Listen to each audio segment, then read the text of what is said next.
Recentemente percebi o que significa grandeza, mas passei boa parte da minha vida sem saber o que era e buscando isso. Entendi que é ter uma grandeza devocional. É um presente para o universo e Deus. Uau! Quando começo um projeto, sempre sinto ansiedade. Sério? Sempre porque eu não sei o que vai acontecer. Não estou interessado em ter um plano predefinido. Estou interessado em ver aonde vai dar. Existe uma vulnerabilidade necessária para o artista, que se você for confiante ao ponto de disfarçar essa vulnerabilidade, isso não funciona. E não é sobre perfeição. Essa é a questão. É como se a humanidade crescesse com os erros. Qual sua opinião sobre manifestação? Você acredita nisso?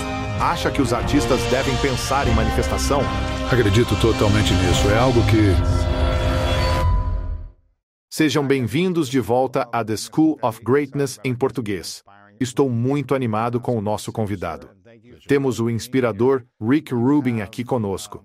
É bom vê-lo, senhor, e obrigado por estar aqui. Você tem uma jornada incrível, uma história incrível, e fez coisas impressionantes. Você é um produtor vencedor de 9 Grammys, nomeado uma das 100 pessoas mais influentes do mundo pela revista Time. Você tem um livro best-seller número 1 do New York Times que conquistou o mundo de uma forma poderosa. E eu tenho tantas perguntas que quero lhe fazer sobre isso. Mas você também trabalhou com alguns dos artistas mais influentes da nossa geração, o que é realmente muito legal só de sentar e poder conversar com você sobre isso. Algumas dessas pessoas incluem Red Hot Chili Peppers, Johnny Cash, Jay-Z, Tom Petty, Adele, Lana Del Rey e muitos outros. The Chicks, Kanye West, Lady Gaga. Tantos artistas incríveis e influentes da nossa época. Eu assisti parte da sua série documental e estou fascinado pela maneira como você pensa e como você se movimenta através do espaço e do tempo. Adoro que você seja um meditador ávido e que ande descalço praticamente todos os dias. Acho que você teve que usar sapatos hoje apenas para entrar no prédio, mas fora isso, 99% de sua vida é sem sapatos. E algo que eu sinto que muitas pessoas têm dificuldade é em acessar sua criatividade. E eu acho que muitas pessoas nascem com uma expressão artística dentro delas. Mas isso acaba sendo diminuído com o tempo. Muitas pessoas, não todas. E eu tenho curiosidade, quando você se sentiu mais inseguro em seus empreendimentos criativos? Porque você parece tão confiante, você tem acerto após acerto. Tudo o que você toca vira ouro, aparentemente. Mas também presumo que nem tudo dá certo como você imagina. Você às vezes se sente inseguro com sua expressão artística ou você está sempre confiante? Tenho confiança na expressão artística porque meu único objetivo é fazer algo que eu goste. E sei que posso continuar trabalhando nisso até que eu goste. Então, de certa forma, não há pressão, porque o objetivo é fazer algo que eu goste. Eu sei do que eu gosto. Se não gostar, continuo trabalhando e, eventualmente, chegamos a um ponto em que gostamos. Você já teve que encarar o seu eu crítico interno, pensando, e se as outras pessoas não gostarem disso? Não, de forma alguma considero isso. Sério? Sim. Algo que eu sempre friso no livro é que o público vem sempre por último. E eu realmente acredito nisso. Não estou fazendo isso somente por eles. Estou fazendo primeiramente por mim.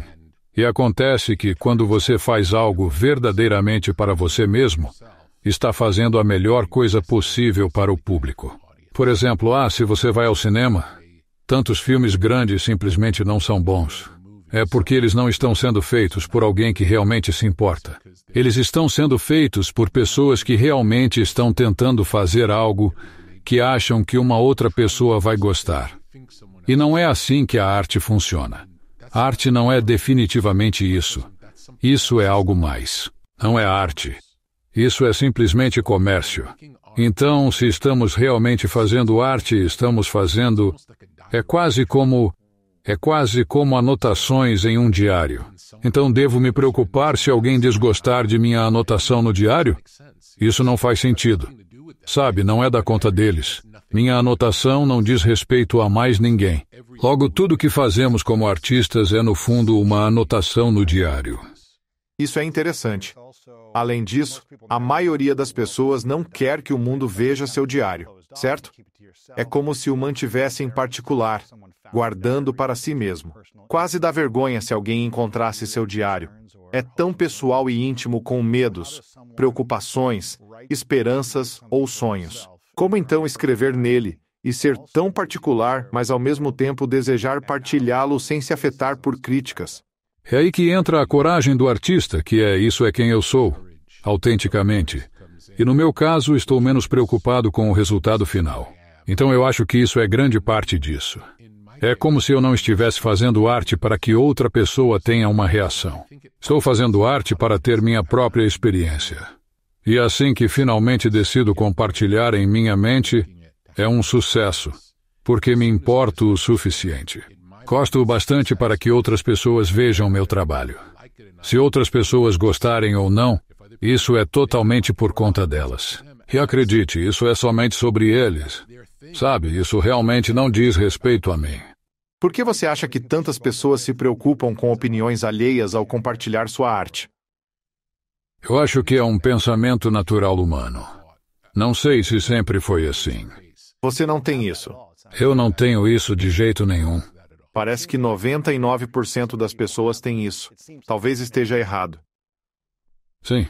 Eu acho que os melhores artistas tendem a não ter isso ou encontram uma maneira de desligar. E uma grande parte do meu trabalho com artistas é ajudá-los a desligar.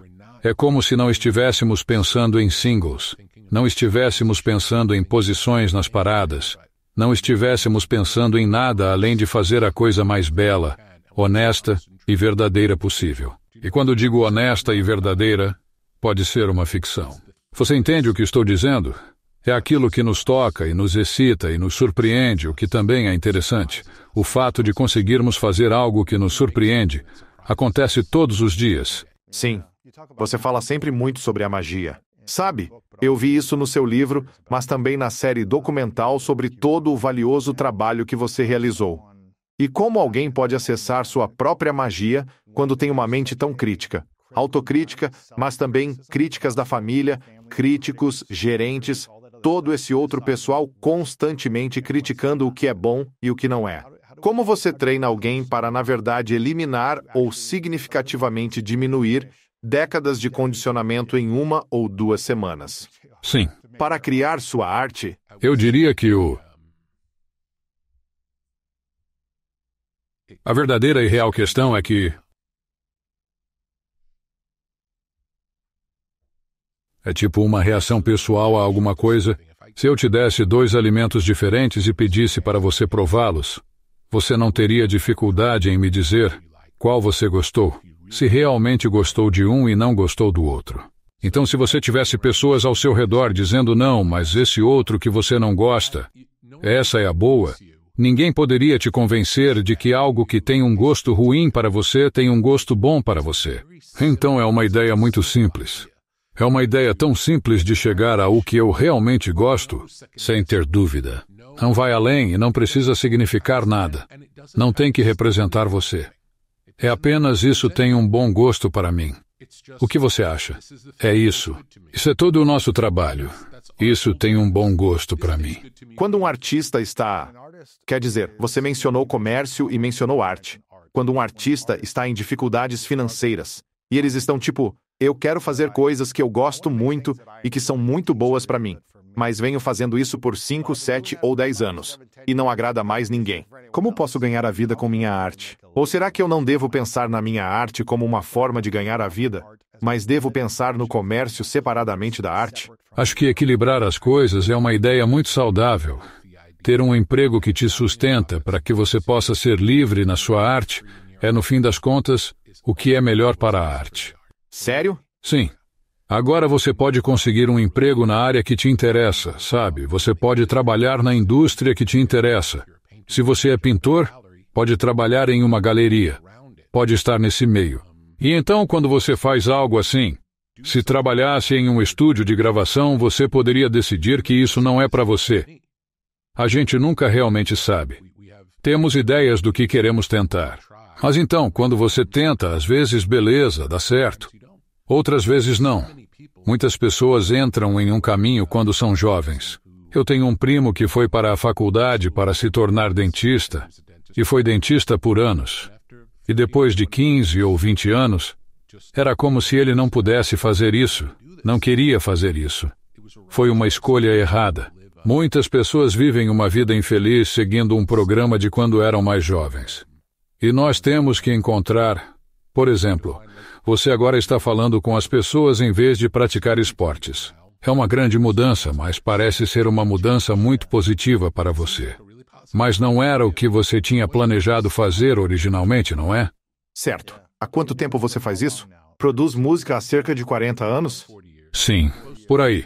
Já houve algum momento em que sentiu-se estagnado, não inspirado criativamente ou que estava monótono? Não era o encanto ou magia que desejava. É sempre mágico. É sempre empolgante. Não posso dizer com toda a certeza que a totalidade de cada projeto que realizei foi assim, mas sempre houve esses vislumbres de encantamento ao longo do processo criativo que são absolutamente impressionantes e muito viciantes. Estar em uma sala onde nada está acontecendo e de repente tudo começa a acontecer, sem você saber o porquê ou o que exatamente mudou, é uma sensação extremamente empolgante. Com que frequência você me diria que sente tudo isso? Muitas vezes? Sempre. Sério? A todo momento. Podemos iniciar um projeto que pode não ocorrer imediatamente, mas então logo começa a acontecer. Qual é aquele momento? E qual é a sensação que você tem? E o que é que você percebe, seja na sua mente ou no ambiente que está mudando para que essa sensação ocorra? É uma empolgação interior. É como um entusiasmo antecipado. É uma curiosidade do tipo, podemos ouvir isso de novo? O que foi isso? O que foi isso? Eu nunca ouvi isso antes. Isso é interessante para mim. Sério? Com certeza. Após essas 4 décadas fazendo isso, você ainda se surpreende com novidades? Todo o tempo. Sério? O tempo todo. Por que isso funciona com isso? Quem sabe? E se eu te contasse a ideia, ou se alguém me contasse, eu escutaria suas palavras e pensaria, isso é uma péssima ideia. E depois tentamos e é notável. Você pode me dar um exemplo de algo que se destacou para você? De um artista conhecido, ou talvez um completamente desconhecido que está surgindo agora? Eu posso dizer que algo interessante aconteceu outro dia, onde nós gravamos uma música de uma maneira muito particular, com um instrumento específico. E soou incrivelmente bonito. E então, o artista disse, bem, vamos tentar algo novo. Estou apenas imaginando. E eles descreveram algo tão diferente, mas na descrição inicial parecia absolutamente terrível. Como explicaram? A maneira como eles explicaram ou as referências que me deram, referências de bem, se fizermos como essa banda com esse tipo de batida, e tentei imaginar a mesma música que acabamos de gravar, dessa maneira diferente. E na minha imaginação, não soou bem. E aí eu disse, vamos tentar. E então eles tocaram. E no início não soou bem, mas muito rapidamente ficou ótimo. E não tem como saber. Não tem como saber. Você não pode. Isso é uma grande coisa na arte. Vejo artistas que entram em discussões, como uma banda que entra em uma discussão. Vamos fazer desse jeito. Não. Vamos fazer desse jeito. E eu sempre digo, vamos tocar das duas maneiras e ouvir. Vamos ver? Vamos ver. Vamos ver o que realmente acontece. Isso pode despertar algo completamente novo. Sim. Ambos podem ser ruins e tentarão outra coisa. Ambos podem ser ótimos e às vezes se são.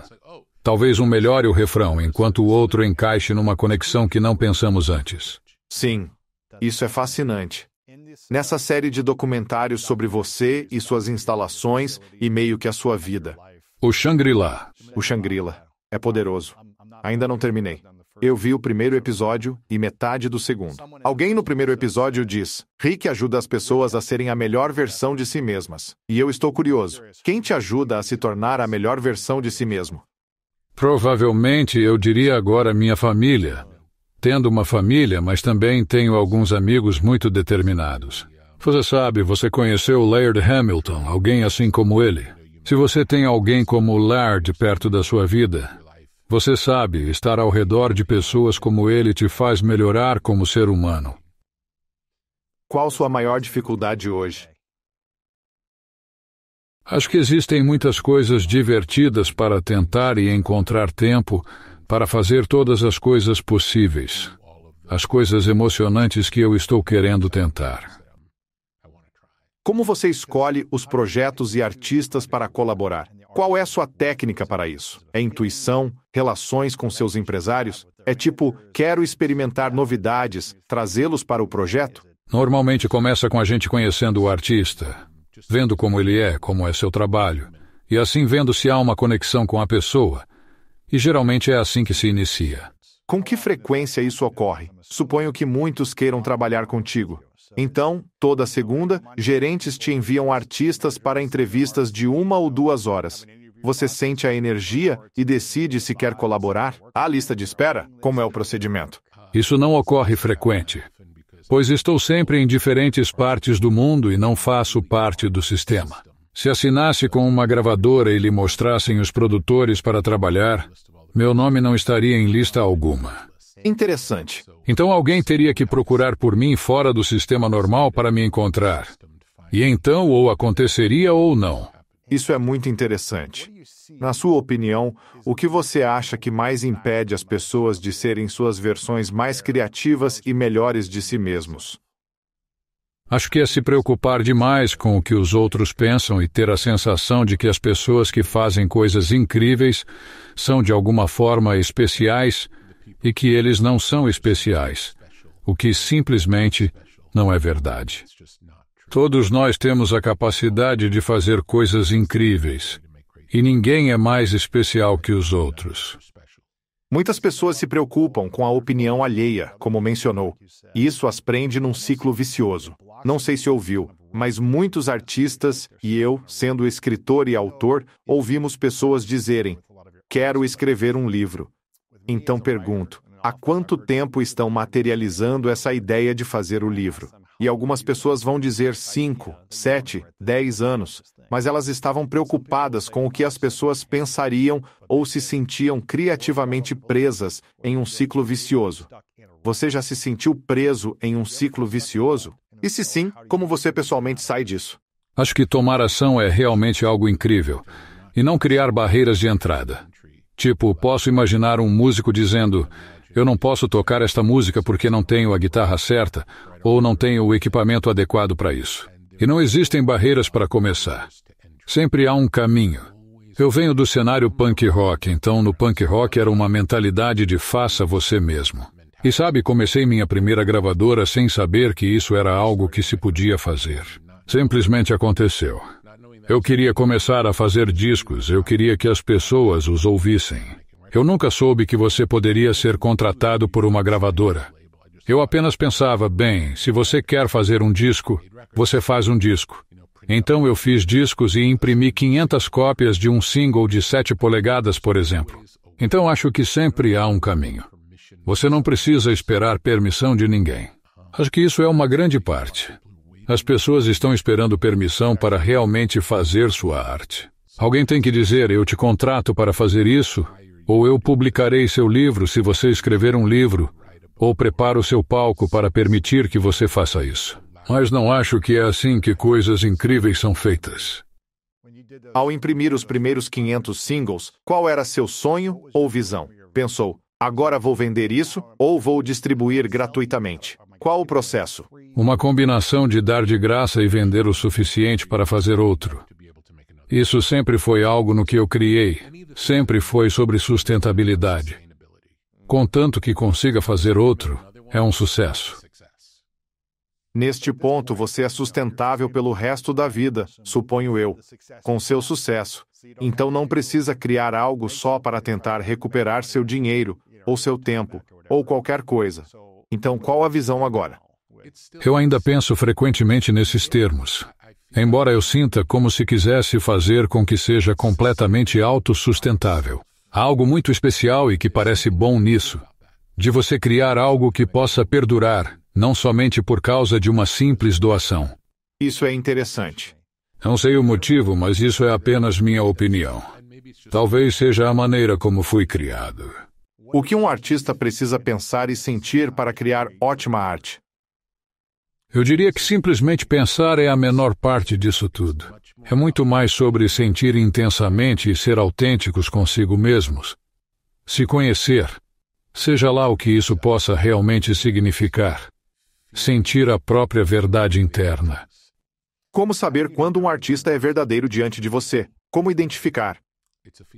É apenas uma sensação. Sim. Acho que algo que você falou foi: eu não tenho habilidades. É tudo intuitivo. Não é o que está na minha cabeça. Flui através de mim. Sim. Então não está analisando nem refletindo. Está dizendo, algo está estranho. Começa com um sentimento. Sempre assim. Depois a análise busca entender o sentimento e se há um motivo. Se posso sentir algo, posso vivenciá-lo e ficar bem. Se tiver que agir baseado no sentimento, é como, ok, isso lembra isto. Existe um modo de descobrir o porquê? Às vezes se consegue, às vezes não. E se você consegue entender o motivo, ou se acha que sabe o motivo, então pode dizer, poderia ser isto, isso ou aquilo. Vamos tentar essas coisas e ver o que acontece. Você tem um processo quando começa a primeira sessão com um artista, depois de ter sido apresentado e diz, ok, vamos lá, vamos trabalhar juntos? Você tem um processo em que estabelece uma intenção pessoal que não conta a eles, mas depois também conta qual é a intenção para o tempo que vão trabalhar juntos? Eu diria quando estamos começando um novo projeto, eu sempre tenho ansiedade. Sempre, porque não sei o que vai acontecer. Sabe que há um enorme ponto de interrogação quando entramos e começamos. E sei que pode se desdobrar de várias formas diferentes. E eu não tenho, na verdade, não tenho interesse em ter um roteiro antecipado. Estou interessado em ver para onde vai. E é assustador porque pode não ir bem. E às vezes há uma expectativa, sabe? Alguns artistas têm a expectativa de que eu vá fazer algo. Eu não posso fazer nada, sabe? É como se ou vai acontecer ou não vai. Mas aí geralmente dentro de... Às vezes é no primeiro dia, às vezes é no terceiro dia. Às vezes é na segunda semana que algo acontece, tipo, nossa, o que foi isso? Como isso aconteceu? E aí isso pode nos dar uma pista. É como se, isso é o que quer ser. E isso também pode mudar, essa pode ser a primeira inclinação. Pode começar assim, e então toma um rumo diferente. Se transforma em algo completamente diferente. O próprio trabalho nos diz para onde quer ir. A razão de ser tão assustador é porque temos tão pouco controle sobre isso. Ou nenhum controle. Nada. Se um artista tem grandes expectativas, preciso lançar um disco de sucesso. Devo ganhar dinheiro, satisfazer a gravadora, seja o que for. Meus fãs precisam amar isso, então pode parecer muita pressão. Mas você permite que isso te afete? Não, porque eu sei que não é do interesse do trabalho. É como se estivéssemos todos alinhados. Até as pessoas que estamos deliberadamente ignorando, as gravadoras, os gerentes, os agentes. As pessoas que estão gritando, eu preciso disso agora. Agora, no final das contas, para todos os envolvidos, se o artista produzir o melhor trabalho possível que ele puder, todos saem ganhando. É só que ninguém envolvido no processo entende realmente o que é necessário para que isso aconteça. Eu tive uma longa conversa com um jogador de basquete, um membro do Golden State Warriors, que me disse que agora há toda essa imensa pressão para fazer muita coisa nas redes sociais. E em suas palavras ele disse, isso está atrapalhando o nosso jogo. Interessante. Eu disse, se você falar para as pessoas que querem que façam coisas de redes sociais, você não quer que ganhemos? Se deseja a vitória, deixe-nos focar nela. Ele respondeu que eles parecem indiferentes, querendo que nos dispersemos com tarefas de redes sociais em vez do trabalho no jogo. O fluxo, a prática, as repetições, treinando. E então eu digo, bem, se depende de você, o que é mais importante, agradá-los ou vencer? Cara, isso é absolutamente fascinante. Quando foi exatamente a experiência para você em que o artista ou a banda entrou em cena? E foi esse o processo mais rápido e fluido que você já vivenciou, onde simplesmente tudo estava se alinhando, autenticidade, verdade, você sabe. A realidade nua e crua acontecia todo dia. E também foi um enorme sucesso pessoal para eles ter a arte sendo verdadeira e honesta, mas também decolou comercialmente, fazendo muito sucesso em todo o mundo. A primeira coisa que me vem imediatamente à cabeça seria Johnny Cash, porque ele passou 25 anos sem ter sucesso. E tinha sido dispensado por 2 gravadoras, e quando finalmente o contratei, ele nem mesmo sabia com clareza por que eu estava interessado. Essa realmente foi a conversa. É como por que você acha que trabalhar comigo vai ser diferente de trabalhar com qualquer outra pessoa. Parecia como se ele tivesse desistido. E para ele entrar totalmente no clima, gravamos na sala de estar da minha casa, e ele simplesmente tocava canções para mim no violão. E havia uma honestidade profunda no que estava acontecendo ali. Naquela época, sinceramente, não sabíamos que iríamos fazer um disco. Estávamos apenas procurando por canções. Então ele tocava as canções para mim. Era quase como uma maneira de nos conhecermos musicalmente. Ele me tocava as canções que amava, seja da infância, ou canções que ele achava que eu gostaria de cantar, ou mesmo canções que ele próprio escreveu. E foi uma experiência extremamente honesta. E então, finalmente fomos para o estúdio, escolhemos algumas dessas canções. Analisamos centenas de canções e selecionamos algumas para tentar gravar. E quando fomos para o estúdio com a banda, não soou bem.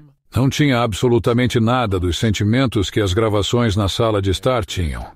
Havia uma honestidade íntima, e nunca tínhamos ouvido Johnny Cash dessa forma antes. Então isso levou ao lançamento do primeiro álbum, que foi um álbum acústico solo.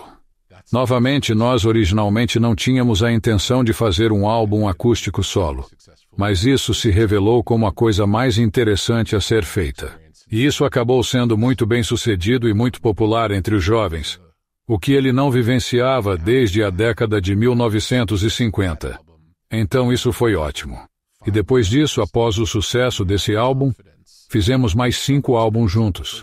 E ele estava confiante com base na experiência do primeiro, do qual ele esperava que ninguém se importasse, mas realmente conquistou as pessoas. E então, acho que foi no nosso 4º ou 5º álbum, ele fez um cover de Hurt, a música do Nine Inch Nails, e essa acabou sendo provavelmente o maior sucesso de sua vida, certamente em seus últimos anos. Uau! E isso foi uma verdadeira revelação. Quão importante é, na sua opinião, a confiança para um artista possuir?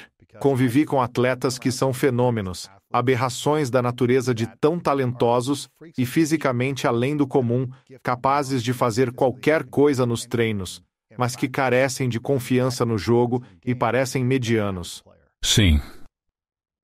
Isso também ocorre com artistas e músicos talentosos? Mas, se chega um momento em que a pressão para gravar os aflige, eles perdem a confiança e isso impede o progresso, você já presenciou algo assim? Eu diria que não é tão simples assim, porque é necessária uma certa vulnerabilidade por parte do artista. Uma vulnerabilidade que, se você for confiante ao ponto de disfarçar completamente sua vulnerabilidade, isso simplesmente não funcionará. Então, na realidade, é quase como um equilíbrio entre estar genuinamente aberto e vulnerável e, ao mesmo tempo, o comprometimento de fazer o que for necessário para levar seu trabalho adiante em toda a sua plenitude. Essa combinação única, de certo modo, é bastante difícil.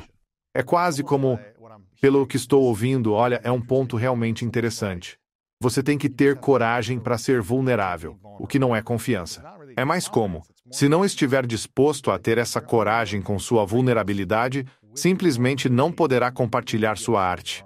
Isso é verdade. Contudo, tomar coragem para se apresentar e cantar diante das pessoas exige certa confiança. Sim.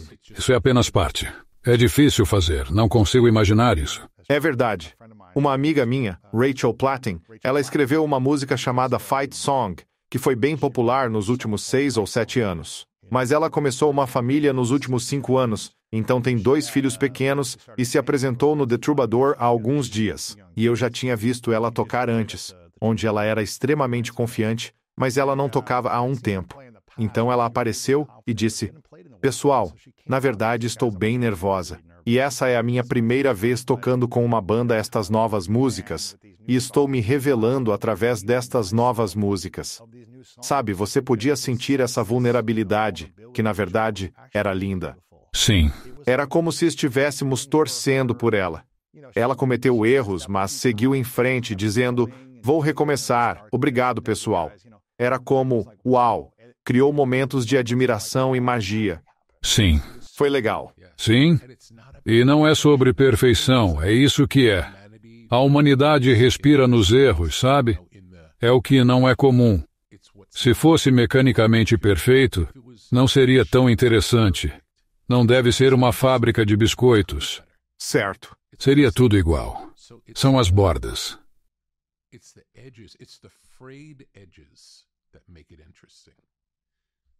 Você fala sobre transcendência. Você fala sobre manifestação no universo.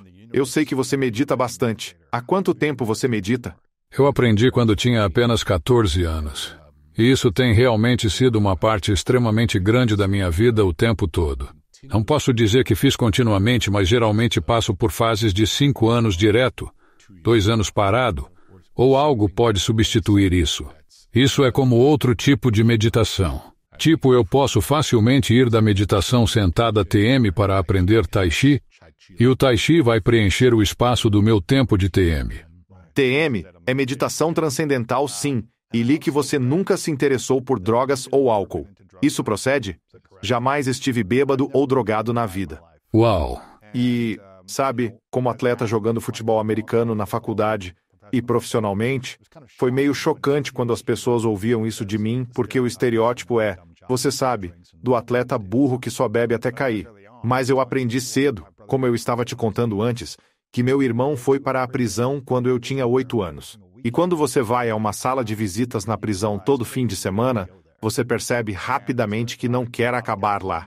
E muitos caras estavam lá por drogas ou por fazer coisas ruins, e para mim era tipo, eu nem quero experimentar algumas dessas coisas porque não sei onde isso pode levar.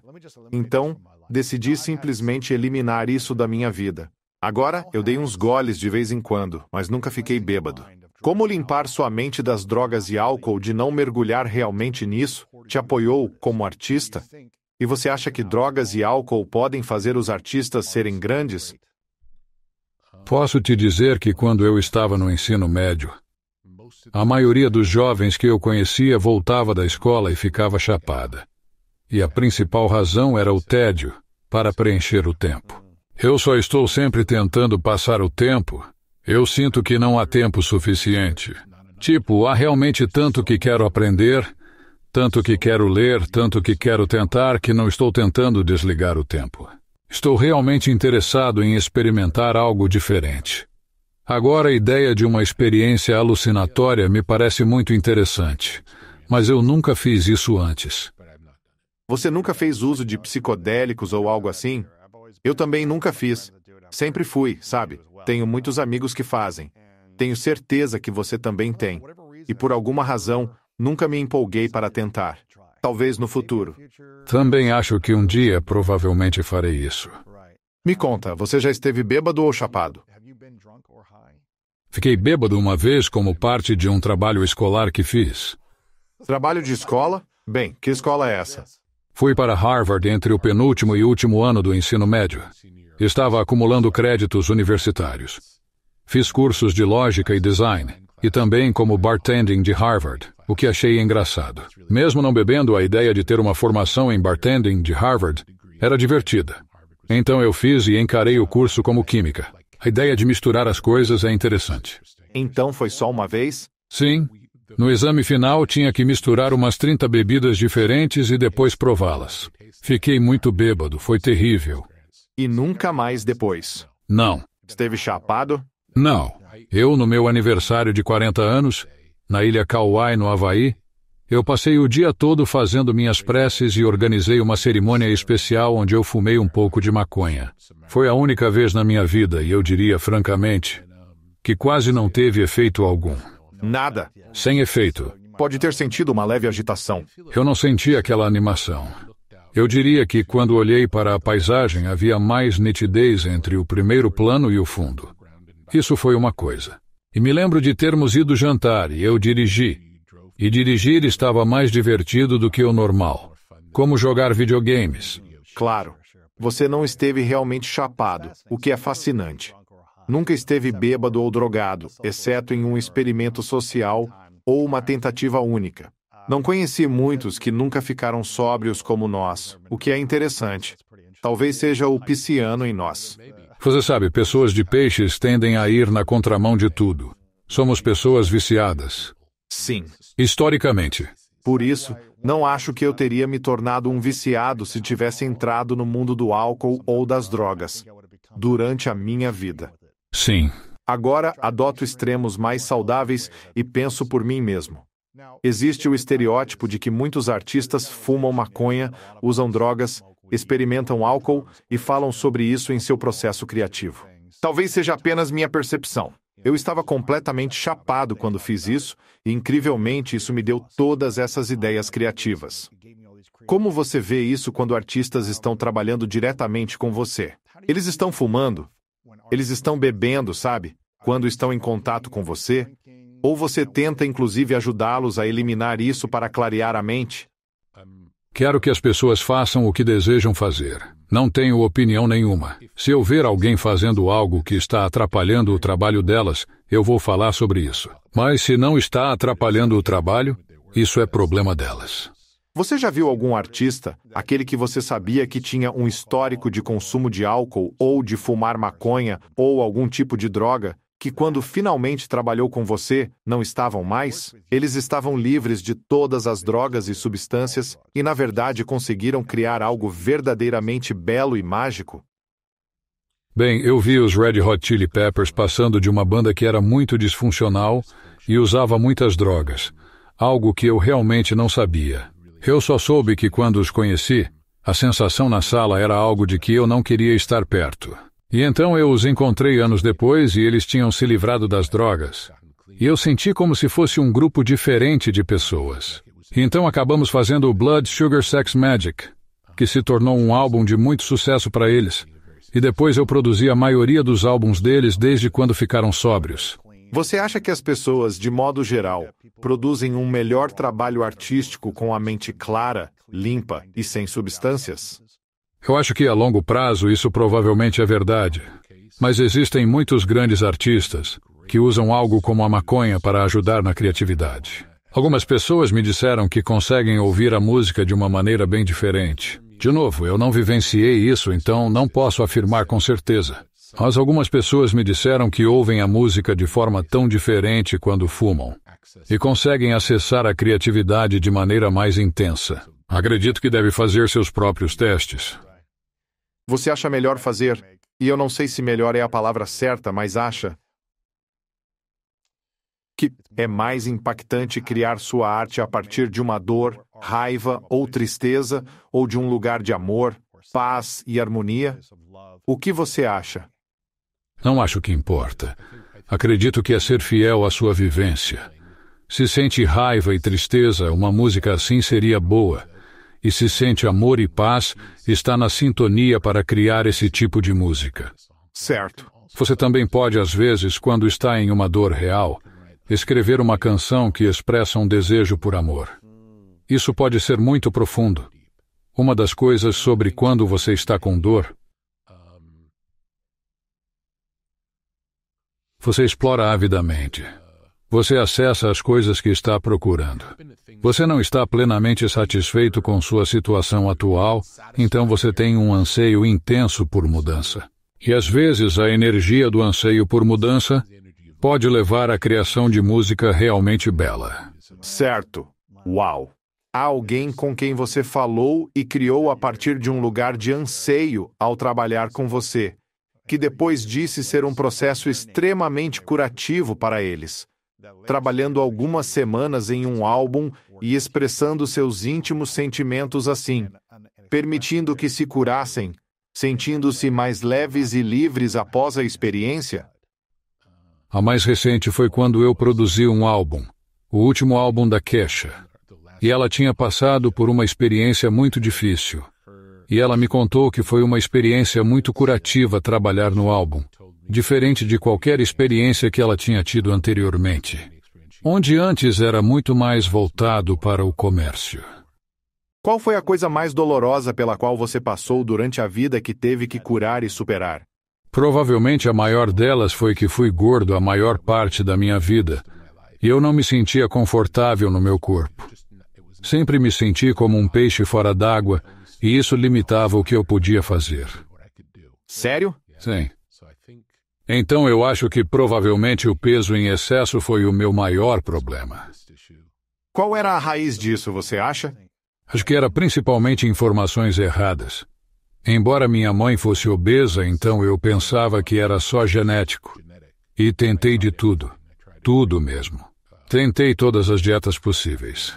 Nada funcionou. E então, eventualmente, encontrei o equilíbrio correto e fui vegano por 23 anos. E pesava 144 quilos sendo vegano. Uau! Sim, você pode ser um vegano doente. Eu estava muito doente como vegano por não receber o que precisava. É basicamente uma dieta à base de carboidratos. É verdade. Você pode consumir todo o açúcar que desejar sendo vegano, mas isso não é necessariamente saudável. É como se, após tentar diversas coisas por 20 anos sem sucesso, você finalmente achou a combinação certa. Mas havia algo emocional que você precisava curar para que ocorresse uma mudança interna? Era apenas informação. Eu estava sempre muito disposto a fazer isso. Eu diria que provavelmente era o maior e talvez seja um aspecto, que eu pensava saber o que era melhor. Então havia um sentido de passar o controle para outra pessoa. Isso foi efetivamente uma rendição. Eu vi um médico na UCLA que um caro amigo meu recomendou fortemente que eu fosse. Eu sabia que não ia funcionar porque eu tinha feito de tudo e nada funcionou. E ele me colocou em uma dieta específica. E eu lembro de pensar, parece terrível e não vai funcionar, mas eu vou fazer o que você diz mesmo com falta de crença. Mas coloquei minha fé nele ou desistiria de tudo. Mas escutei ele e me comprometi com o processo.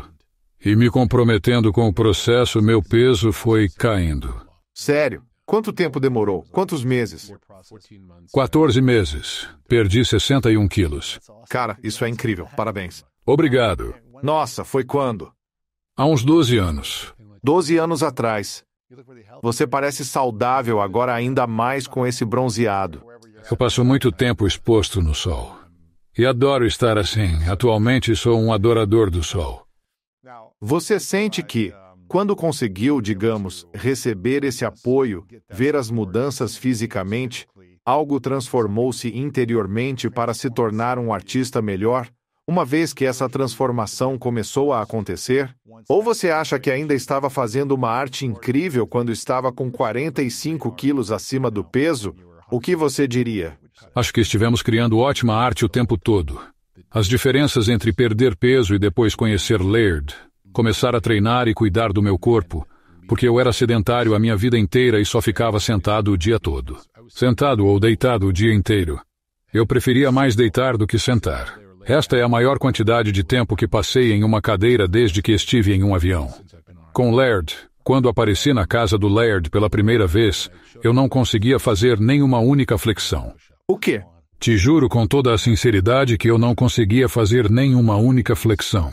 E, no entanto, com o apoio dele, consegui chegar a fazer 100 flexões consecutivas, o que foi absolutamente surpreendente. Então, a principal diferença que mudou entre a perda de peso e o encontro com Laird foi que agora vejo claramente que absolutamente tudo é possível e que você pode efetivamente treinar para qualquer coisa. Não há absolutamente nada que você não possa fazer. Você pode não ser o melhor do mundo em algo, mas certamente pode ser muito melhor do que é em qualquer coisa. Basta dedicar tempo suficiente para aprender o que quer que seja. Você pode fazer absolutamente qualquer coisa. E isso é um sentimento tremendamente inspirador.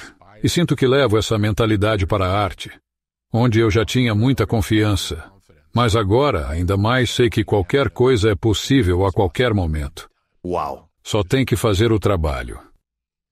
Então isso foi há 12 anos, quando tudo isso começou a acontecer, né?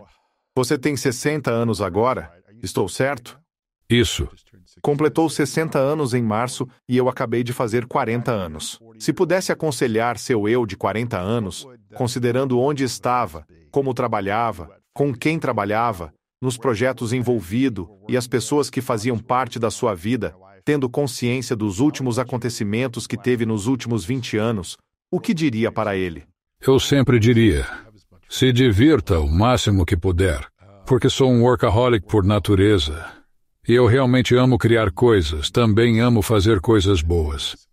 E sempre dedico um grande esforço e muito tempo a isso. E sou extremamente duro comigo mesmo nesse sentido, de ter altas expectativas, mas eu acho que podemos nos divertir durante o processo também. Claro, claro. O que te traz mais alegria? Eu acho que é provavelmente passar tempo de qualidade na natureza com minha família.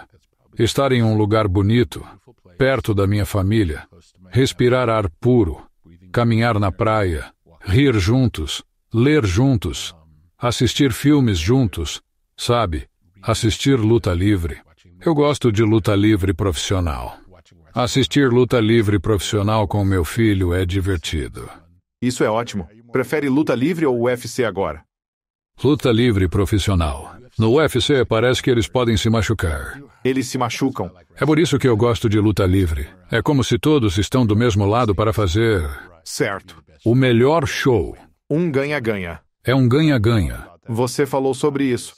E você sabe, essa série de documentários, eu adoro o vídeo de você sendo o animador do público com os BC Boys em um comercial, apenas sendo essa figura promotora. Até que ponto eu acho a luta livre profissional te influenciou como artista? Muito, muito.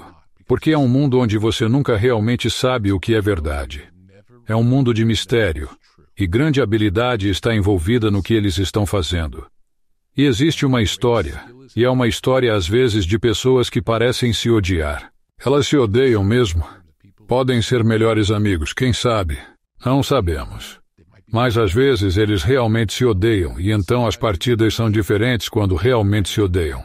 Mas você nunca sabe quando é. Então há uma sensação de... E eu acho que é mais honesto do que qualquer outra forma de esporte ou qualquer outra forma de entretenimento. Veja, é engraçado. Eu digo que o único esporte legítimo é a luta livre profissional. Porque é o que mais se assemelha ao mundo, né? No mundo nós realmente não sabemos o que é verdade. Todo mundo tem uma fachada. As pessoas dão uma de, você sabe, fingem ou fazem uma performance. Uma máscara. Sim. Ou o político fala, e nós realmente não sabemos quem eles são. Eles dizem essas coisas que muitas vezes são escritas para eles. Nós não sabemos. Então há esse aspecto performático do mundo, a luta livre. É isso que o mundo realmente é. Dizemos que a luta livre é encenada. É como se o mundo fosse uma encenação e a luta livre fosse real. É isso que é. Eu queria voltar ao que você falou sobre transcendência. E acho que você mencionou o universo te apoiando quando você pediu uma resposta com esta música do System of a Down. Qual é a sua opinião sobre manifestação e manifestar algo que você quer e transformar isso no mundo? Você acredita em manifestar? Você acredita que um artista deve pensar dessa maneira? Ou quais são seus pensamentos sobre isso? Eu acredito nisso piamente. 1.000.000%. É algo que eu já vivenciei muitas vezes antes mesmo de saber exatamente o que era. Então, quando eu digo isso de verdade, é como se eu sentisse profundamente que tem a ver com a pureza da intenção por trás do que você está fazendo. Se sua intenção é de fato pura e você está fazendo isso pelas razões certas, parece que as coisas tendem a dar certo, e isso acaba se tornando uma mentalidade de manifestação. Mas você sabe, para mim nem sempre começou assim. Simplesmente parecia que eu realmente acreditava profundamente na tarefa que estou realizando. Eu realmente me importo muito com isso. Eu quero sinceramente que seja o melhor possível para mim, e estou extremamente empolgado para compartilhar essa experiência. E os resultados obtidos até agora realmente me mostraram que você pode de fato manifestar coisas, e isso acontece. No entanto, eu te digo, quando faço isso, nunca é baseado no resultado. O que você quer dizer? Eu nunca estou pedindo por um resultado. O que pede? Peço para corresponder ao desafio de fazer o melhor possível no meu trabalho, para que seja excelente. Excelente é vago. Não sei seu significado. Recentemente compreendi o que é, mas ignorava anteriormente a minha vida inteira. Busquei a excelência sem saber o que era. Entendi que excelente significa devoção. Uma espécie de grandeza devotada. É verdadeiramente um presente para o universo. É também um presente para Deus. Uau! Se você está fazendo uma oferta a Deus, realmente não há nada maior. Você não pode, de verdade, investir mais do que isso. E quanto ao single? E quanto ao que alguém vai dizer sobre isso, se estivermos fazendo um presente completamente sincero para Deus, é isso. Você está colocando toda a sua mais pura e intensa intenção nessa coisa para o universo. Uau! É isso que é, e eu não sabia disso.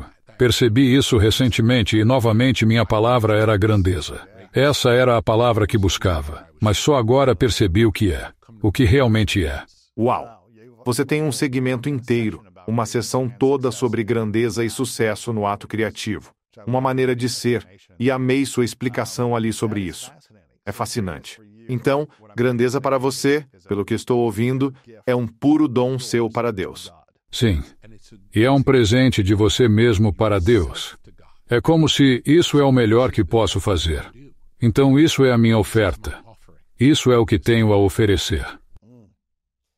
Se você pensar em uma fórmula para se manifestar como artista, se destacar no mundo, qual seria essa fórmula? Não há fórmula. Existe uma arte para manifestar? Sinceramente, eu não sei. Eu realmente não sei mesmo. Acho que isso parece um atalho. E eu não acredito em atalhos. Firmemente acredito que sempre existe uma maneira correta de fazer o trabalho, de encontrar seu próprio caminho para o que o universo quer que você faça, e então, com muito empenho, realmente se dedicar a isso. Como saber o que o universo espera que você faça e qual o momento certo? Pode estar pensando, tenho uma ideia para isto. Talvez seja a hora certa agora ou daqui a 5 ou 10 anos. Como acessamos tal conhecimento? Eu acho que é situacional e acredito que, novamente, se você estiver sintonizado com o universo, ele te informa, ele te direciona. Vou dar um exemplo. Posso ter 3 ideias diferentes que estou animado e meio que coloco todas em andamento. E aí uma delas parece decolar por conta própria e outra, por mais que eu trabalhe duro nela, nunca parece dar certo. Não consigo encontrar os colaboradores certos, fica impossível. Alguns obstáculos aparecem no caminho. Quando isso acontece, sinto como se fosse o universo dizendo que agora não é a hora. Muito interessante. Eu adoro isso. E ouço também o outro lado da moeda, onde, não sei se você conhece Ryan Holiday, o obstáculo é o caminho e sua espécie de filosofia estoica de, tipo, quando o obstáculo se apresenta e você também sente que isso é algo que quer fazer. Tipo, você tem que meio que passar por essa dor e então superá-la. Isso faz parte. Não estou dizendo para desviar do obstáculo, mas estou dizendo que, quando os obstáculos se tornam intransponíveis consistentemente, e há outro caminho que está correndo bem, e você sente o mesmo sobre ambos, entendeu? Vá no fácil. Preste atenção nele.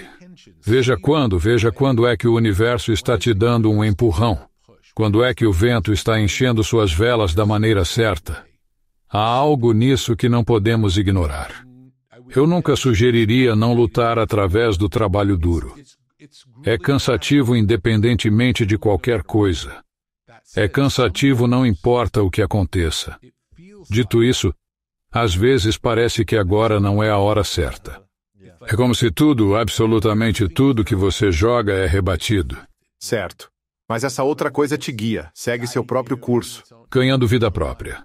Mais cedo você perguntou com curiosidade sobre o que eu percebo ser um atalho. E um atalho é até onde eu consigo ir fazendo o mínimo possível. E penso que a verdadeira questão não é essa, mas sim, quanto mais eu posso dar à coisa que estou fazendo. O que mais posso acrescentar a ela? E não deveríamos todos nós pensar em termos de quanto mais podemos fazer, não quão menos podemos fazer. Não se trata de procurar atalhos fáceis. Não é simplesmente sobre terminar o trabalho o mais rápido possível. Sabe, definitivamente não é sobre uma semana de trabalho de apenas 4 horas. Eu certamente adoraria. Eu realmente adoraria. Mas não é sobre isso que estamos falando. É sobre fazer o que for necessário. Tomar todas as atitudes possíveis para que o resultado seja tudo o que poderia ser, comprometimento total e dedicação de toda a sua vida para criar as melhores coisas que você pode, seja lá o que for que esteja em suas mãos. É realmente lindo isso, cara. Lindo mesmo. Portanto, você acha que, como artista, Nós deveríamos pensar em manifestar, mas não em termos de fazer menos, e sim em focar em dar o máximo para criar algo grandioso. Fazendo qualquer coisa que esteja ao nosso alcance. Não precisa fazer sentido algum. Nada realmente precisa fazer sentido. Sabe? Pode ser que, quando eu uso essas minhas meias roxas, eu consiga compor uma música melhor. Ótimo. Não importa. Não questione isso, apenas faça o que funciona e faça o trabalho. Ainda é arte mesmo ganhando dinheiro com isso? Absolutamente. O que importa não se trata do resultado. É isso que estou dizendo. Tipo, se você não ganhar dinheiro, ou se ganhar dinheiro, isso não tem nada a ver com a arte. A arte é a arte. E então, o que acontecer depois acontece depois. Se você faz algo que ama, eu sei, se faço algo que amo, se mais pessoas gostarem, isso só pode ser algo bom. Agora, eu não mudaria uma palavra sequer para que outras pessoas gostassem. Você me entende? É como se eu fizesse a coisa que amo e depois a apresentasse ao mundo. E então, se o mundo gostar, ótimo. E se mais pessoas gostarem do que não gostarem, melhor ainda. Por que não? Estamos compartilhando algo que amamos, algo que achamos bonito. Então, quanto mais pessoas o aceitarem, mas, de novo, eu nunca mudaria por ninguém. Porque não é sobre isso. Não é sobre isso. Certo. Com os artistas com quem você trabalhou, que você conhecia antes de eles serem sucessos globais, ou antes de sua arte, sua música, e tudo mais ser conhecida por muitos, o que você percebeu que se tornou o maior desafio para eles após ficarem extremamente bem-sucedidos? Porque muitos artistas querem que sua arte seja apreciada e ouvida pelas pessoas. Desejam ganhar a vida e quanto mais pessoas gostarem, melhor. Tipicamente, isso é algo bom. Porém, às vezes, artistas que tiveram uma incrível ascensão ao sucesso lutam contra a depressão, ansiedade, talvez a pressão. Será que terei a capacidade de fazer isso novamente? Conseguirei ter tanto sucesso novamente? Qual é o maior desafio que você vê nos artistas ao se tornarem bem-sucedidos? Provavelmente a verdade mais difícil de aceitar e o conceito mais importante de entender é que ninguém realmente te prepara para aquilo que chamamos de sucesso. Frequentemente você pode ter um sonho, um ideal de como o sucesso deve ser e acreditar que atingi-lo de alguma forma vai preencher um vazio na sua alma. Com isso em mente, você busca o sucesso. Trabalha intensa e diligentemente a vida toda por um sucesso que, segundo suas convicções, vai finalmente preencher esse vazio profundo. E aí, num belo dia, você alcança finalmente o suposto sucesso e o vazio permanece o mesmo. Isso cria um intenso sentimento de desesperança. Porque você sempre trabalha em direção a esse objetivo que vai resolver o problema. Mas o objetivo quase nunca resolve o problema. O que resolve o problema? É outra coisa. É algo dentro deles mesmos, é algo dentro deles mesmos. Então você acha que o sucesso pode prejudicar alguém mais do que antes de tê-lo, depois de tê-lo? Isso realmente depende do temperamento da pessoa. Sabe, para alguns ser famoso é a melhor coisa. É tudo o que sempre quiseram. E para outros, eles se tornam famosos e é o pior pesadelo. Não é o que queriam. Sentem falta da privacidade. Sentem falta do anonimato. Sentem falta de poder ir e fazer o que querem sem serem destacados, apontados ou mesmo chamados para conversar. Mesmo que as pessoas sejam agradáveis, é diferente. É uma situação diferente. E ninguém te ensina como lidar com isso. Quando você quer fazer algo com sua família e aí tem fotógrafos lá, e é muito constrangedor. Qual conselho você daria para pessoas que querem ser famosas? Sucesso é uma coisa, fama é outra, e nem sempre acontecem juntas. Para alguém que quer ser famoso, que conselho você daria? Eu não sei. Eu diria, eu tentaria entender o motivo disso. Talvez considerasse terapia. Já fizesse terapia? Sim, já fiz todo tipo de terapia. Qual a maior lição que você aprendeu na terapia durante esse tempo? Aprendi a expressar meus sentimentos claramente. Na primeira terapia, nem sabia conversar. Não tinha noção deles em relação a nada. Quantos anos tinha aí? Talvez 26. Então aprendeu a expressar sentimentos? Sim. E não apenas expressá-los, mas também realmente senti-los dentro de mim, entender, não apenas me sentir bloqueado ou frustrado, ou o que está por trás disso, o que está realmente acontecendo. E qual é a maior lição que a meditação ou as práticas de meditação proporcionaram para você? Ela proporciona um espaço tranquilo onde, na profunda e íntima conversa, você percebe de repente que seus pensamentos não são você. E que, se deixado por conta própria, haverá muitas vozes distintas na sua cabeça, simplesmente ativas o tempo todo. E essas vozes não são você. Não significam absolutamente nada e são realmente repetitivas. Elas não estão agindo em seu melhor interesse em nenhum momento. Se seus pensamentos não são você, o que é você? Suponho que você seja a parte imutável e constante de si mesmo. Aquela parte que está sempre lá. Muito provavelmente desde o momento em que nasce até o último instante em que morre. Talvez até existindo antes e depois da vida. É o que realmente está por dentro. Não é possível alterar. É com o que você veio, como sempre foi e será para sempre. Não é ser a mente pensante. É quase como ser o observador dos pensamentos. Aquele que vê os pensamentos. Isso parece certo. Observando pensamentos. Obrigado. Era isso que eu estava ouvindo você dizer. Quando você se sente mais amado, Rick?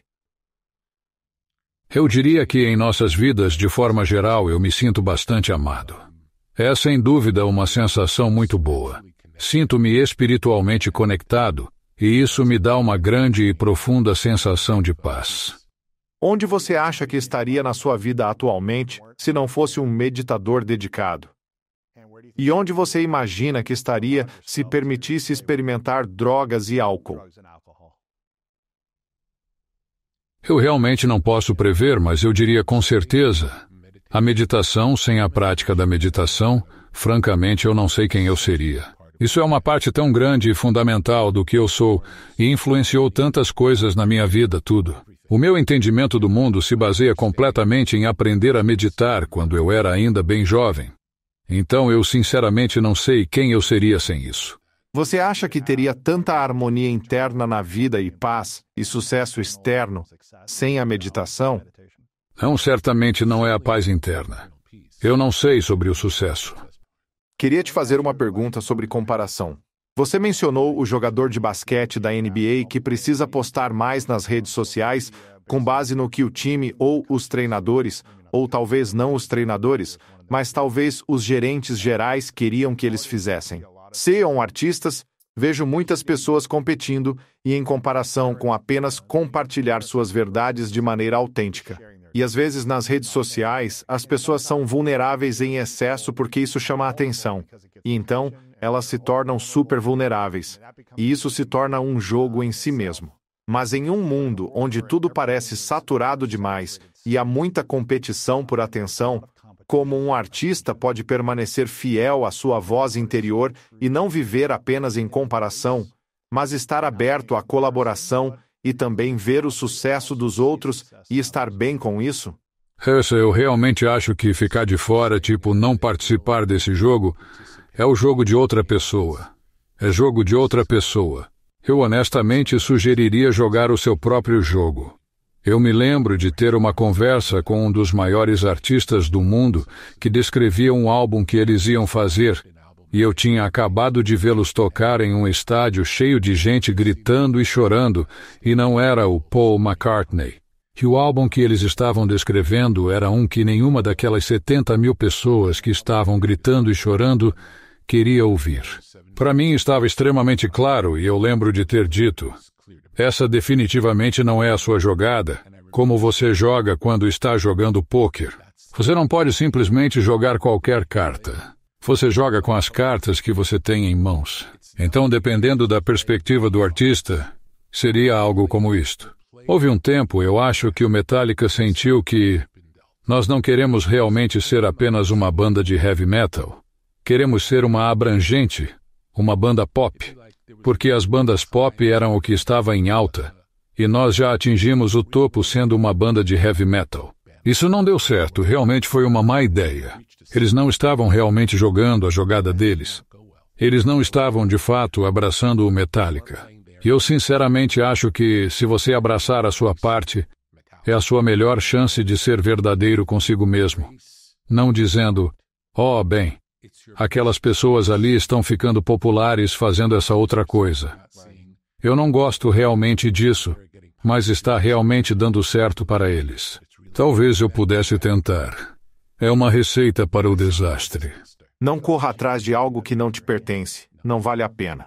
Parece que, me corrija se eu estiver errado, o exemplo que penso é como a Lady Gaga, que entrou fazendo música pop e se tornou muito popular. Depois quis adotar um estilo mais jazz e blues, semelhante ao de Tony Bennett. Mas foi fiel a si. É o que desejo nessa fase da vida, independentemente da opinião alheia. Perfeito. E posso perder dinheiro, mas ela não queria saber disso. Ela não estava fazendo isso porque acho que as pessoas vão gostar. Isto está funcionando aqui, então vou tentar pegar o embalo deles. Ela não estava fazendo isso. Ela provavelmente sabia que as pessoas não gostariam. Não se importou. Não se importou. Foi fiel a si mesma. Era o que queria fazer e fez. Você manteve contato com ela naquela temporada ou como foi? Não lembro se conversamos. Sim. Estou curioso para saber sobre se ela decidiu fazer isso por achar legal, ou se foi por algo mais. Adoro quando um artista faz algo inesperado, funcione ou não. É como se estivessem sendo fiéis a si mesmos. Certo. Serão melhores artistas assim.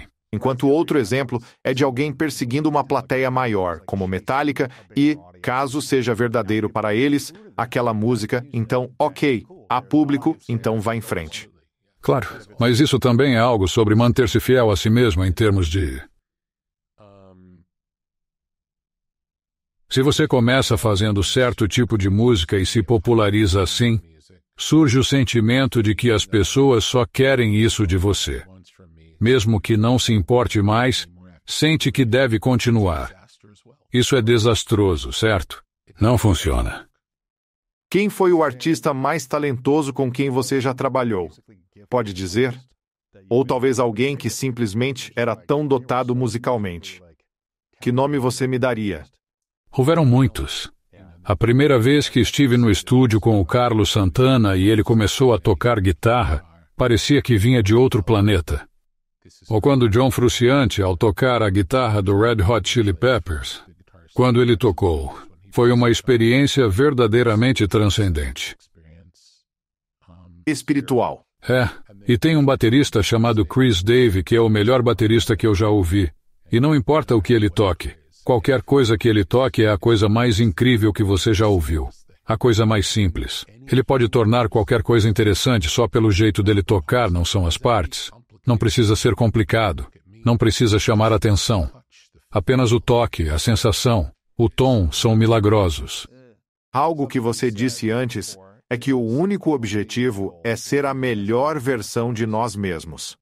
Há algo te impedindo de se tornar a melhor versão de você mesmo daqui para frente? Eu acho que não. Eu não diria que estou lá. Certo. Sempre me esforço, farei tudo para me aproximar, eu com certeza farei.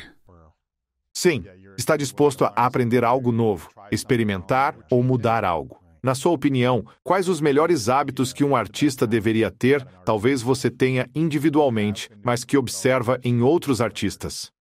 Eu sempre diria que a dedicação verdadeira à arte, seja qual for essa específica arte escolhida, se dedicar a ela, levá-la muito a sério e ser livre para brincar. Sabe, levar a sério no momento certo, quando for a hora de levar a sério, mas também de se divertir e ser livre numa maneira lúdica, para permitir que aquilo que vale a pena ser levado a sério surja naturalmente. Certo, certo. Levar isso a sério e se permitir brincar um pouco. Sim. Na brincadeira é onde sempre começa. Começa de uma maneira lúdica, onde nada é sério e não há riscos. E então, por meio disso, algo surge. E depois, para conseguir colocar isso em condição de compartilhar, há um esforço árduo. Leve isso a sério. Às vezes você se esforça exaustivamente e só depois percebe que o ocorrido no início era a melhor versão. Mas só se dá conta disso após meses de trabalho árduo batendo a cabeça, reconhecendo que, sabe o quê? Os primeiros instantes foram os melhores. Foi isso. Você não pode saber disso até superar, não vai saber. Você tem que trabalhar para superar e entender. Que esta é a melhor versão. Com que frequência a primeira é a melhor para vocês? Eu diria que a primeira versão geralmente é. Se não for de fato a melhor, é muito instrutiva. Possui uma magia inegável que deve ser mantida, não importa o que mais venha a mudar. Uma grande parte disso é simplesmente não estragar o que já é bom. Não zoe. Existem histórias de demos superiores ao álbum. É fácil ignorar por que algo é bom. Você grava uma demo pensando, tudo bem, com músicos profissionais ficará ótimo, muito melhor. Talvez sim, talvez não. Nunca sabemos. Nunca sabemos o que vai acontecer quando fazemos qualquer coisa. Então, permanecer neutro e manter cada iteração ao longo do caminho e estar disposto a olhar para trás após ter passado meses aperfeiçoando algo para então dizer, sabe de uma coisa? Estava melhor 3 meses atrás. Joga tudo fora. Uau! O ato criativo. Uma forma de ser. Este é um livro poderoso. Acho que está na lista dos mais vendidos do New York Times há mais de 42 semanas consecutivas e acredito que ainda esteja. Isso mudou o jogo para muitos criativos, artistas e pessoas que não se consideram artistas ao comprar isso e agora acessam sua criatividade. Eles se permitem expressar de forma mais completa, aberta, livre, honesta e vulnerável. Recomendo a quem esteja assistindo ou ouvindo adquirir 1 ou 2 cópias e presenteá-la a um amigo. Pense em alguém em sua vida que você sabe terem um grande talento ou arte incrível ou talento inexplorado que deveria ser mais expresso e ofereça esse dom a Deus e ao universo, como disse tão lindamente. Pense em quem precisa deste livro. Há ótimas coisas aqui. O que eu amo nisso é que você sabe, é um livro grande, mas cada capítulo é curto. E para mim, gosto de pequenos pedaços de sabedoria que posso abrir a qualquer momento e ler alguns parágrafos. E eu tenho algo. Abra aleatoriamente e veja o que surge. Isso é a primeira coisa aqui. Eu nem sequer tenho muito marcado, mas marquei isso que fiz. No final, que a soma total da essência dos nossos trabalhos individuais pode servir como um reflexo. Quanto mais nos aproximamos da verdadeira essência de cada trabalho, mais cedo eles, de alguma forma, em algum momento no tempo, fornecerão pistas sobre a nossa própria. Essa foi a primeira coisa que se revelou para mim. Que legal. Era a página 245. Então, certifiquem-se de conferir isso. Eu adoro a sessão inteira sobre. Você tem sessões sobre grandeza. Você fala sobre sucesso, fala sobre inspiração. Você fala sobre inspiração e ela surge num momento. E o que define a inspiração é a qualidade e quantidade da transferência numa velocidade tão instantânea que parece impossível de processar. A inspiração é o combustível poderoso que impulsiona nosso trabalho. É uma conversa universal que todos desejamos participar. E eu acho isso muito legal porque muitos de nós estamos na perseguição da inspiração. Mas muitas vezes ela vem até nós, certo? Ela vem e é quase como sair do próprio caminho e permitir que ela entre. É por isso que eu amo na série documental que você faz parte. Shangri-La. É como se você criasse uma energia intencional do seu ambiente. Você cria um espaço para ela chegar. E eu acho isso muito legal. E muitas pessoas não estão, eu acho, pensando sobre o seu próprio ambiente, seus ambientes espaciais, de ambientes de convívio, de seu ambiente do que consomem, seja música ou conteúdo visual ou o que estão lendo. Eles não são tão intencionais quanto eu acho que poderiam ser. O que você é extremamente intencional para permitir que a inspiração chegue. Não é verdade? Sim, com certeza. Somos todos feitos a partir do que absorvemos. Portanto, os lugares onde estamos, as pessoas com quem convivemos, a mídia que consumimos, isso tudo juntos compõe o que somos. Portanto, é crucial que você realmente selecione conscientemente o que consome, pensando no seu maior benefício. No Shangri-La, a série documental, no seu estúdio de gravação e na sua instalação, é tudo branco. Não há televisões, não há relógios, o chão é branco, as paredes são brancas. Você tem um espaço que é meio que um vazio. Quando penso em meditação, tento realmente pensar em ser ninguém, nada, em nenhum lugar, em nenhum momento, para que a inspiração possa chegar até mim, em vez de ter o ruído constantemente me distraindo ou influenciando a pensar algo. E então você cria uma tela em branco para as pessoas expressarem e desenvolverem sua arte. E acho isso realmente lindo. Quero dizer, vocês pintam um chão, depois alguém entra, faz seu trabalho, e aí vocês repintam o chão para que não fique sujo do último artista do passado. Você cria uma tela em branco toda vez que um artista entra, o que é simplesmente incrível. Muito legal pensar assim. Adoro como você permite espaço para a evolução e inspiração das pessoas. É realmente legal. Quero que assistam ao documentário Shangri-La e também leiam o livro. O ato criativo, uma forma de ser. Tenho 3 perguntas finais, Rick. E novamente sou muito grato pelo seu tempo e por simplesmente ser uma inspiração para tantas pessoas, especificamente nesta entrevista. Esta é uma pergunta que faço a todos no final de nossas conversas. Chama-se As 3 Verdades. Então é uma pergunta e cenário hipotético. Imagine que Laird e Gabby continuem a te manter em forma e saudável e você consiga prolongar a sua vida o tanto quanto desejar, mas eventualmente chega o seu último dia. Você pode viver o tanto quanto queira, mas chegou o seu último dia lá no futuro. E você consegue criar, aprender e experimentar todas as coisas que deseja vivenciar de agora aos 60 até esse momento. Mas por algum motivo, é o seu último dia. E você tem que levar tudo consigo. Tudo o que criou, trabalhou, escreveu, tudo o que falou. Não teremos mais acesso a isso neste mundo. Cenário hipotético. Mas você pode deixar para trás 3 lições, e isso seria tudo o que teríamos para lembrar de suas informações. E eu chamo isso de As 3 Verdades. Quais seriam essas 3 verdades para você que deixaria para trás? Acho que pode ser apenas uma. Pode ser apenas seja verdadeiro consigo mesmo. Conheça-se o melhor que puder.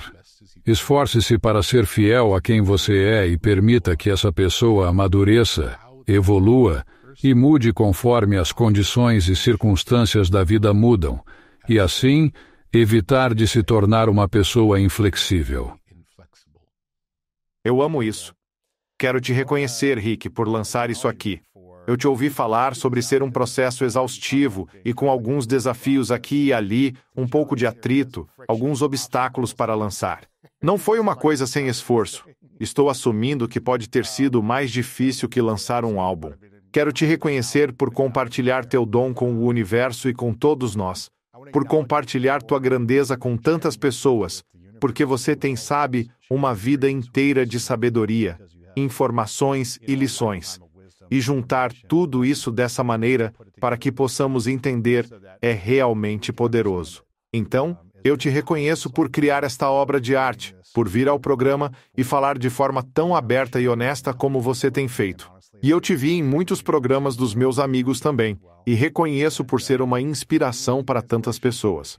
As pessoas valorizam você, eles apreciam você, eles respeitam você. E eu espero que você sinta o amor de tantas pessoas. E eu só queria te reconhecer pessoalmente por isso. Esta pergunta, você meio que já respondeu, mas vou te perguntar de novo e ver o que surge para você. Qual é a sua definição de grandeza? Grandeza é o que você cria em um ato de devoção por uma força superior,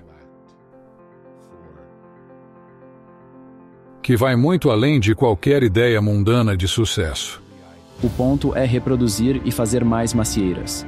E a maneira como isso é feito não é por uma macieira fazer uma maçã para tentar fazer outra macieira. Ela faz, em média, cerca de 800 maçãs por ano que podem cair, rolar para longe da sombra e ficar ao sol, e tornarem-se uma macieira. Isso é abundância.